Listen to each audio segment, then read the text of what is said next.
Hi, Ludo. You've been 3 days with Eden Hazard today. How is he doing?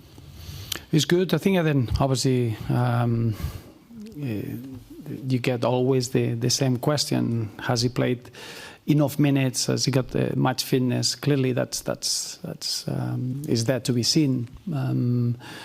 I like to talk about the Eden Hazard as a player. Hasn't missed a training session. He's had a really solid start behind the scenes. It seems that you want to create a story to try to hide the lack of minutes. The lack of minutes is there, and he's got a lack of match fitness. That's clear. But I think that he's in a very good mindset. He's super excited. He looks forward to be on the pitch.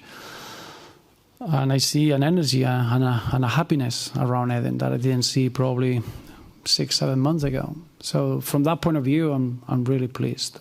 We need the game tomorrow, and we need to assess him of what he does with the national team. And from that point, we got 7 weeks until the World Cup. In the last couple of games, he didn't play the 90 minutes. Will he play the 90 minutes now because he's fully fit?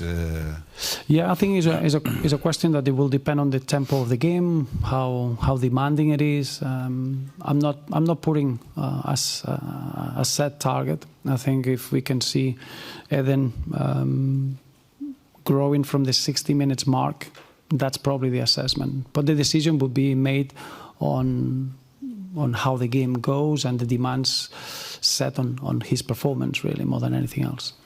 Will you try some new players tomorrow? In 2016 and the Thibaut Courtois of today? Well, I think I was reading a stat not long ago that in the last 25 shots that he had in the Champions League, he saved 24. And that includes a Champions League final and a Champions League semi-final. I think performance and what you do on the football pitch grows a hidden energy, a hidden belief is on top of the world. Even seeing him in training, it takes a lot to beat Thibaut Courtois. I think it's in that moment of maturity. I thought we saw Thibaut Courtois in 2018, and he was given the goalkeeper of the tournament, and rightly so. I think since then he's grown immensely in that mental side of being in goal and knowing that he can make the difference. It's been impressive last season to see a goalkeeper winning 2 man of the matches performances. It's quite very difficult to see in the modern times a player that has been so significant from the goal. So I see that. Everything else around the group, the way that he interacts with the other players, the way that he trains, the commitment that he has, the national team is exactly the same, which is wonderful to see that the human quality hasn't changed, but you're talking about a player that is on top of the world and top of his game. Vragen? Opponents do you expect? Good afternoon, all. I think with Wales is always it's not about the personnel, it's about the way they play. Very clear. They got a system that they've been developing for a long time. Extra competitive, and a team that is qualified for the World Cup in their own way. This is one of the biggest achievements in the history. I think the last time it was before the 60s. So you can imagine what this team has. It doesn't rely on individuals. It relies on that intensity. They are super competitive.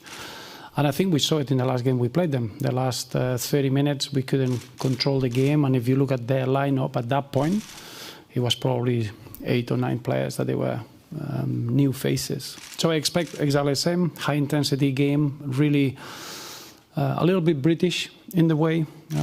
They can play through you. They can be quite direct. They can put a lot of pressure in the box. And a team that they want to stay in this division, as you can imagine, and they're preparing for the World Cup. And what are the lessons we've